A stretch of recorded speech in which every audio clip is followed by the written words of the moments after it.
Good evening, everybody, and welcome to another episode of Let's Talk Jets Radio. This is one of your hosts, Tyson Roush, and we have a jam-packed show for you tonight, and we're going to be breaking down the New York Jets, Jacksonville Jaguars, MetLife Stadium, Ring of Honor Day for Kevin Mawae, so there's plenty to cover. So let me introduce the man of the people, Long Beach Joe. What's up, man?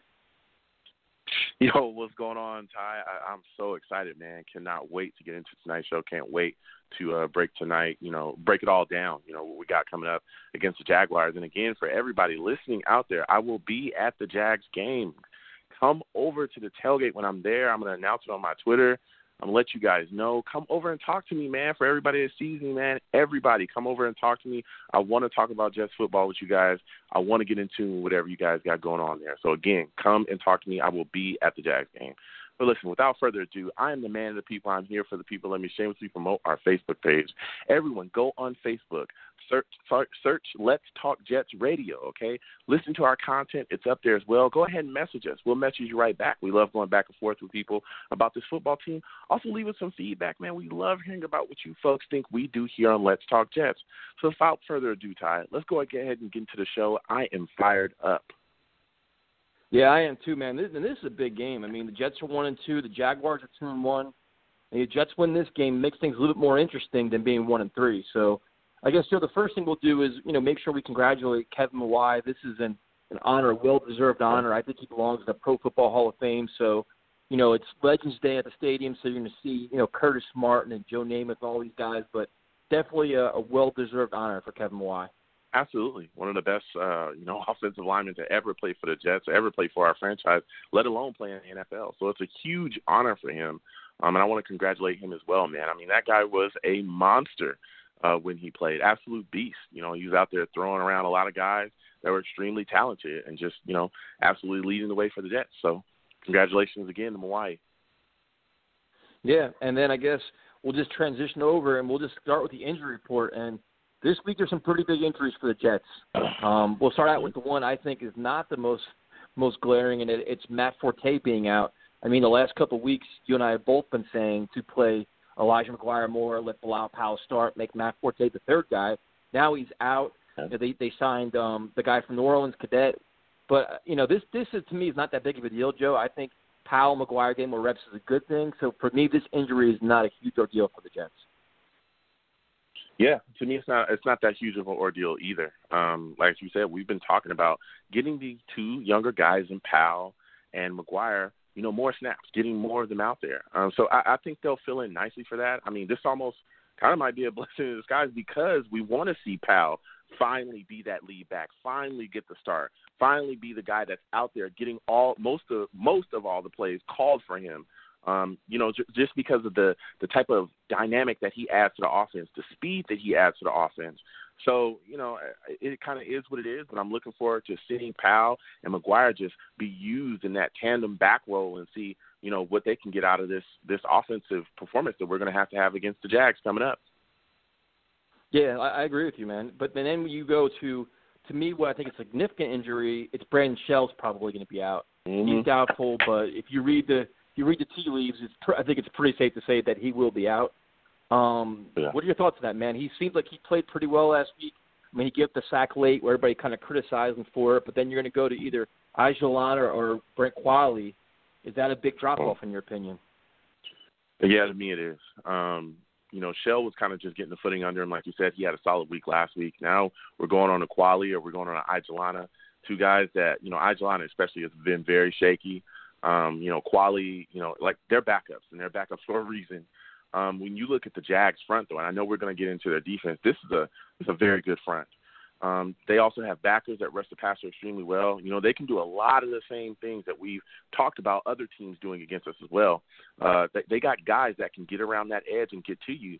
And so, not having Shell there, not having guys that, have started and looked decently and going to guys that have kind of been on shaky ground to be out there at right tackle, that definitely is going to have to be an adjustment that's going to have to be made with our offensive play calling, which is going to fall on Morton. It's also going to probably have to be an adjustment, with some of the other guys on the line and the way they play as well, because there's probably going to be some help have to be added to that right side. So they're probably going to do some things. But, I mean, it's going to get sticky, man. I'm just hoping that we hold up there. Yeah, and we'll just keep going through the injury report, and then we'll go offense and defense. And like we said last week, this is becoming a lost season for Jordan Leggett, a completely lost season. Dude, I mean, this is week 4. He's out again. I mean, he missed a good portion of training camp. I mean, dude, at this point, I mean, I don't know what to even expect from him at this point. I mean, do you? I mean, this is just getting ridiculous where it's like, you know, we're thankful that we got Will Tye. Yeah. That's the one thing I said when I saw that report come out that he wasn't going to be playing. You know, I am thankful that we got Will Tye. You know, it really does suck because this was supposed to be another weapon added to the offense where we can come out in those tight end sets and absolutely wreak havoc. And with him not being out there, especially in the red zone, because I think that Leggett definitely would have been a threat in the red zone. I mean, you look at the situation now, thank goodness we got ASJ back. Thank goodness he's back. I think he's going to have, you know, a big role in the game coming up as well. But, I mean, we're just going to have to roll with what we got. I mean, this kid, you know, this is week 4. It's looking like, hey, you know, when is he going to play? When is he going to go out there and perform? How far behind is he going to be, you know, on the curve with the offense as well? Is he going to be able to work out the timing? That's something we got to figure out in the future. But I think with ASJ, who's definitely shown, you know, that he could be a target out there as well, I think we'll be all right. But we'd love to see Leggett out there, especially being a draft pick we just got. Yeah, I mean, this is kind of the year where you thought he'd see significant opportunities to try to develop himself and get ready for next year, like kind of just, you know, learn the NFL, the speed of the game, the learning curve of the offense, all these things, and he's learning none of it. So, like I said, to me, this is going to be a lost season for him. By the time he gets back on the practice field, then in game shape, it could be week 12. You know, it could be a while. So, you know, a big injury, in my opinion, this injury kind of caught me by surprise, is Josh Martin is doubtful. And Josh Martin's been playing very well. You know, with Lorenzo Malden out, Martin stepped right up, and he's been playing. He's been flying around, generating pressure, all that. He's now doubtful, which means he's probably not playing. I guess you're going to see David Bass, maybe Dylan Donahue pick up the slack, but that's a pretty big loss right there, man. That is a big loss because this is one of the guys that has shown us that, you know, he's one of the closest things we have to an actual pass rusher. He's the guy getting a lot of the pressures. He was super impressive during preseason and was able to come out of that and, you know, get the starting roles there. Let me tell you something. This could be really, really big, especially, you know, with us. You know, again, we're going to talk about talk about their offense and how we should attack their offense during the show. But we've got to get pressure on Blake Bortles. We've got to. This is a guy that when you send guys, you put guys in his face, he tends to make mistakes. You pressure him and force him into a quick decision, he will make mistakes. He will turn the football over. So we've got to find guys, you know, on this roster that can do that. And like you said, Bass, I think, is going to be one of those guys. Maybe we'll see Carter out there fill in for that position as well. So we'll see how they deal with that. But this is a big loss for us if he doesn't end up playing. Yeah, and they probably could put Coney Ely out there too. I guess they want to take that and use him. I would think maybe. I don't know. I'm trying to be creative because you need a guy that could be able to stop the run. I mean, you know, it's going to be interesting, man. Yep. Yeah, you know, with Coney, I'd like to see Coney stay on the line because I think that he's one of the guys that can get some pressure from our line. But I can see him being moved out there, you know, because they like to do different things in different sets, move our defensive end sometimes the backer. But, man, it's going to be interesting to see how the calls are changed because of Josh Martin's absence out there. So we'll see how they handle it, especially against the run because Fournette is a monster. Yeah, and what we can do is we can just go to the Jacksonville offense versus the Jets defense. And, you know, it's funny, like everybody thinks, oh, Jacksonville Jaguars, no big deal, pencil in a win. And then you take a little time to look at what they've been doing. They're going to be well coached. They're going to be in shape. They're going to be physical. That's a given at this point because Doug Marrone and Tom Coughlin will tolerate nothing less. You're going to get Max Effort on both sides of the football, which is evidenced by last week's ass-kicking of the Ravens. So, Joe, you look at their offense, and the first thing that sticks out to you is their running game. And you mentioned Fournette. You got Chris Ivory. They have some backs that if you try to arm tackle and try to do something stupid, you'll be on the highlight reel. They will run you right over. They will expose you. And then that running game gets started. Then you open up the passing game, which we can go into next. But, dude, a huge key to this game is to slow down Fournette and Chris Ivory. Yeah, we absolutely have to do that. We have to do some of this. I looked at it, and I said, hey, we have to do the same thing that we did against Miami. You have to take Fournette out of this football game, the same way we took Ajayi out the last one. We limited him. You know, he didn't get many yards. There was guys in his face in the handoff. You know, he was getting hit in the backfield. We've got to do the same thing against Fournette. This kid is a monster, dude. He is an absolute beast. He is out there running like a man amongst boys. And like you said, a lot of the things they do offensively are predicated off the run. So once he gets going, it's all going to go downhill because everything else is going to start to open up. Chris Ivory, like you said, is a back that's right behind him. This is a guy that we've seen run for us. This is a powerful runner, a violent runner, a guy that's going to come in as a spell back, and whatever Fournette hasn't cleaned up, he will clean up. But I also think people sleep on T.J. Yeldon too. This is a back that come out the backfield, he catches the football, shifty. He's pretty quick on his feet as well. He can get going.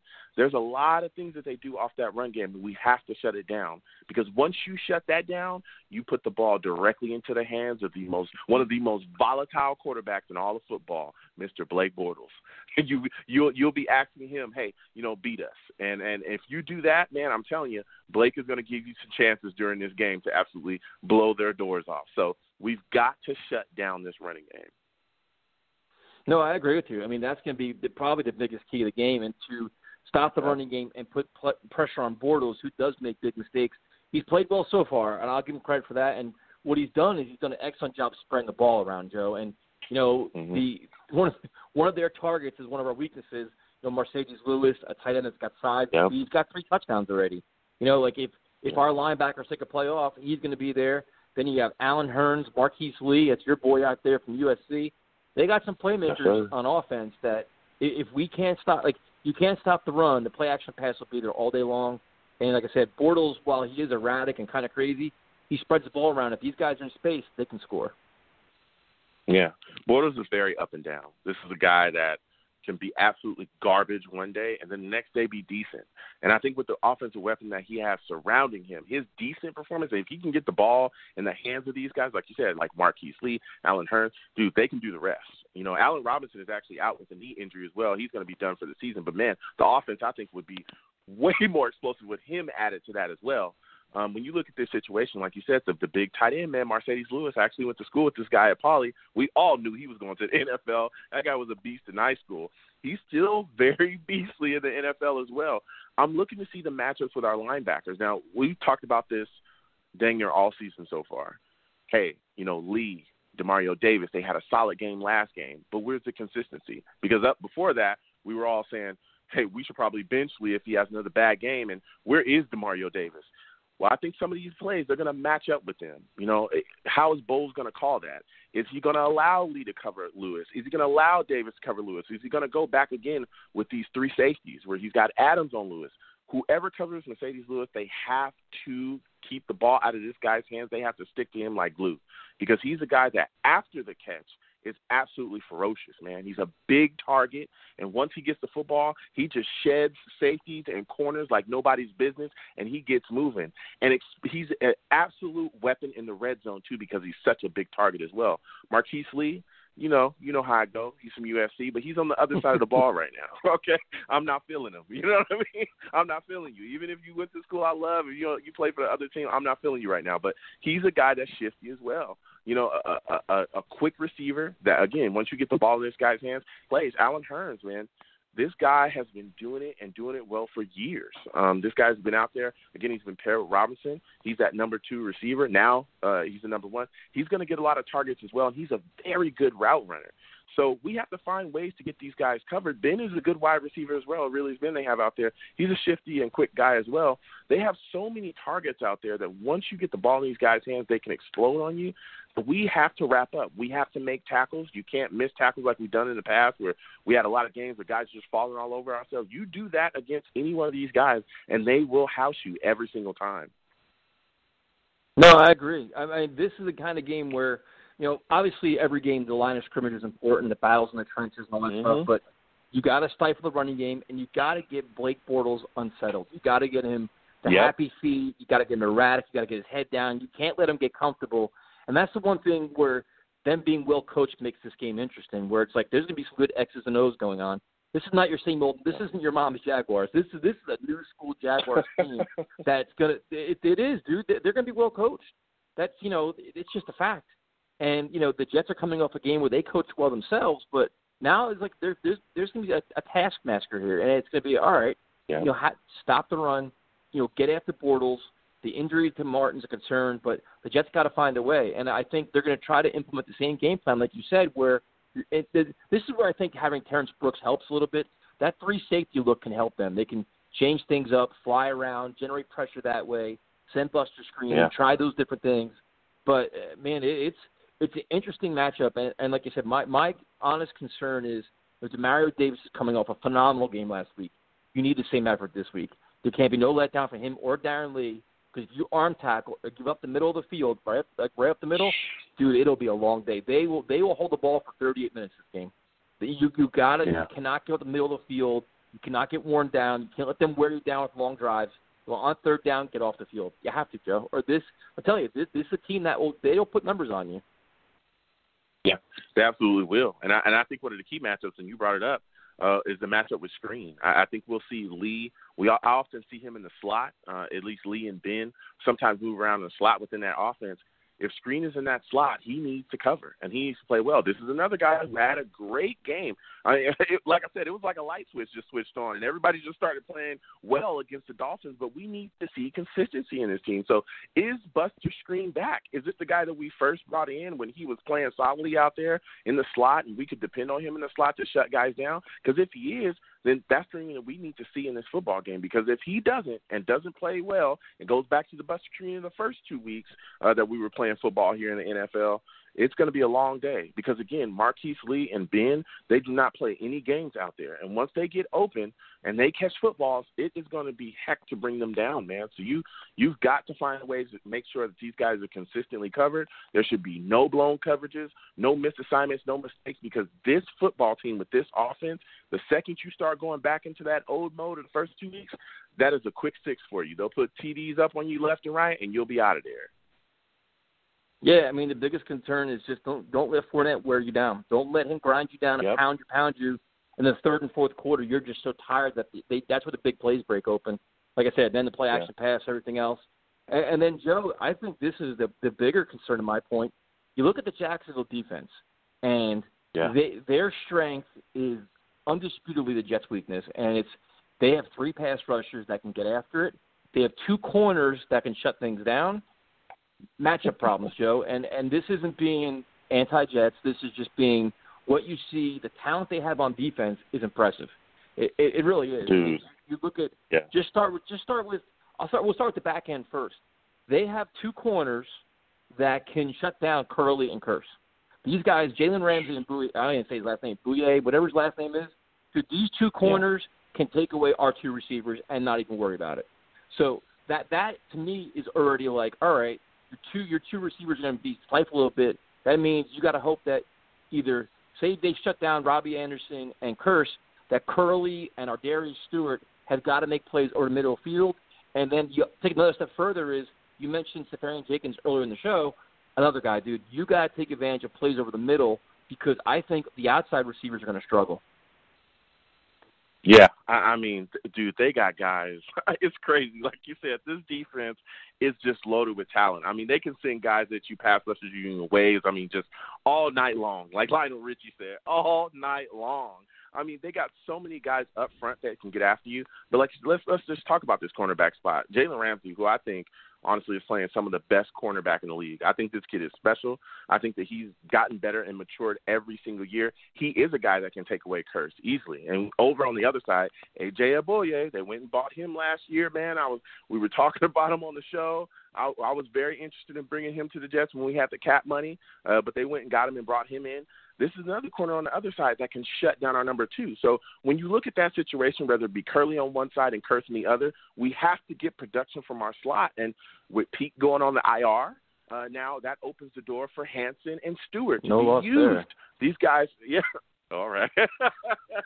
Look, I don't want to see Pete on the IR, but it is what it is.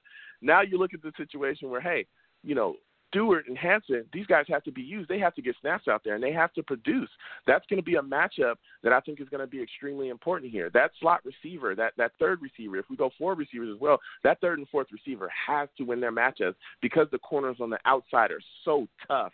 ASJ, and I spoke about this a little bit earlier in the show, this is a guy that is going to have a big game for us, I believe, because he's going to be the guy that's going to have to be the biggest target out there for us because I think he has matchups that he can win. So with him being out there, he should definitely get a whole lot of lion's share of the balls that are going around because this defense is so tough elsewhere. Man, it's going to be hard. It's going to be absolutely hard for us to get anything going offensively. Yeah, I agree. And like just mentioned a second there, I think it's got, like you said, the slot, the tight end, feature those guys quick, a running back out of the backfield, maybe it's Bilal Powell, however you want to do it, to slow down this pass rush. And this pass rush, including Brandon Shell not playing, has to be a concern. Yep. Because it's not just one guy. There's three guys. I mean, they can bring some legitimate heat. And, our offensive line played well last week. I'll give them credit for that, but they're going to get tested. This is probably their biggest test, I think, at this point. Because, the Dolphins, they kind of not mailed it in, but they didn't give a max effort. I think you're going to get a max effort this week from the Jaguars, especially because the Jets won last week. You know what I'm saying? Like, the Jets would have lost last week. Like, all right, they kind of – now we have their attention. Jets had a big win. They had a big win. Now it's like, all right, we want to flex our muscles and show what we have. And they're going to come after it. And this is where you see more Lawrence Thomas in the backfield, where you see, how do the Jets slow down this pass rush, Joe?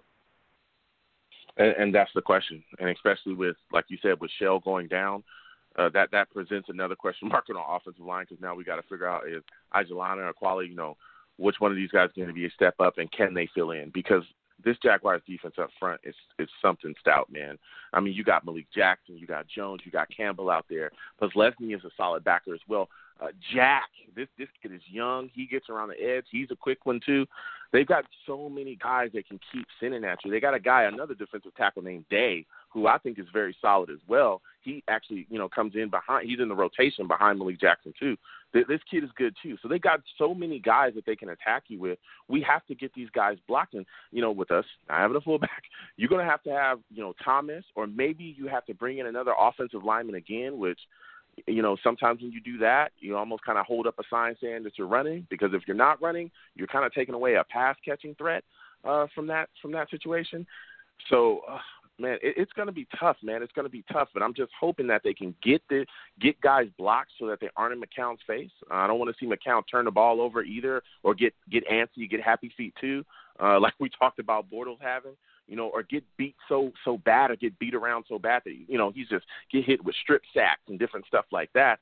So this is going to be all on Morton. We're going to have to see what Morton comes up with to keep these guys off the back of McCown. I'm looking to see ASJ probably be involved in a lot of chip blocking too situations where he chips and goes out for a route. I think we'll see a lot of that because, man, these guys are going to bring the heat, especially the defensive end they got named Campbell. That guy's serious business, too. They have so many guys, man. Campbell. So many guys. Yeah, they got so many guys, man, that just get after. So I don't know. We got to find a way to get these guys blocked, but it's going to be tough. Yeah, I mean, Dante Fowler's another guy, and they have explosive guys. They create a lot of fumbles, forced fumbles. I mean, they do it all. I mean, like you said, Calais Campbell, Dante Fowler. They have Malik Jackson. I mean, that guy. It's funny because you don't really watch too much Jaguars football until you actually try to do a game preview. You're like, all right, let me go look at some of their stats and look at their roster and look at some of the highlights. And you're like, dude, they got Miles Jack. I mean, they got some players, man. I'm just like, wait a minute, this is no all right, Jets are going 2-2. There's no guarantees this one. I mean, if the Jets win this, if they win this one, they got to bring a lunch pail, man. This is a game where you got to bring your big boy pants because they're gonna give you some good smacks in the mouth, and you got to be able to respond to it. Yeah, absolutely, you do. And we were just talking about just passing the ball. What about running the football? Because we got to keep these guys off balance. I mean, let's keep it real here. Look, we're not the Saints, all right? We're not going to come out and spread you 5 wide and do all these weird stuff. That's not what we're built to do here. We still have to work off the run our damn selves. So I'm wondering, hey, can we get Malik Jackson moved? Because this is a guy that is like an unstoppable force there, defensive tackle. He shuts down everybody's running game. So we're going to have to find ways to also blow these guys off the ball as well so that we can get some space to move the speedy Bilal Powell and McGuire around and get them little holes so that they can get out and move with the speed that they have. It's going to be interesting, man, because the running game, especially us, manufacturing just some type of consistency there to keep them off balance is going to be a huge part of the offensive game plan as well. Because if not, like you said, those pass rushers, pin ears back, and we're coming for you, McCown.